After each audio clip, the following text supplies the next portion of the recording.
दोस्तों 1947 में जॾहिं पाकिस्तान ठही रहियो हो तॾहिं सिंध जा वॾेरा छा करे रहिया हुआ।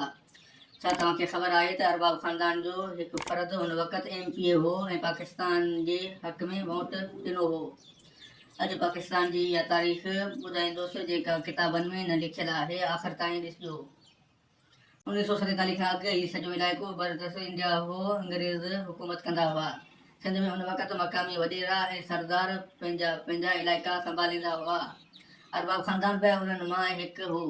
1940 में लाहौर में क़यादत पाकिस्तान मंज़ूर थी। सिंध असेंबली सभ खां पहिरियां 1943 में पाकिस्तान जे हक़ में क़यादत पेश कई। उन वक़्तु सिंध असेंबली में अरबाब ख़ानदान जा फ़र्द बि MPA हुआ। अरबाब ग़ुलाम रहीम जा चाचा ऐं ॿिया सरदार उन्हनि में शामिल हुआ जिन पाकिस्तान ठाहिण लाइ वोट ॾिनो।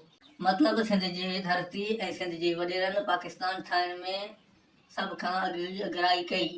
14 अगस्त 1947 ते जॾहिं पाकिस्तान ठहियो त लखे माण्हू हिजरत करे आया। सिंध उन्हनि मुहाजिरनि खे भाकुर पाई क़बूल कयो। अरबाब ख़ानदान समेत सिंध जे सभिनी सरदारनि पंहिंजा वसीला मुहाजिरनि भाइरनि लाइ पेश कया। इहो ई सबबु आहे जो क़ाइदे आज़म चयो हो सिंध पाकिस्तान जी बेहद वफ़ादार सूबो आहे। तो दोस्तों पाकिस्तान सिर्फ़ क़ाइदे आज़म जी महिनत न पर सिंध जे वॾेरनि हारियनि मज़दूरनि सभिनी जी गॾियल क़ुर्बानी जो नतीजो आहे। अरबाब ख़ानदान जहिड़ा माण्हू जेकॾहिं 1947 में पाकिस्तान जी मुख़ालिफ़त कनि हा त शायदि नक्शो ई कुझु ॿियो हुजे हा। सॼी इंडिया में सिंध असेंबली सभ खां पहिरियां ई पाकिस्तान ठाहिण जो ठहिराउ पास कयो। मतिलबु पाकिस्तान जो बुनियादु सिंध रखियो।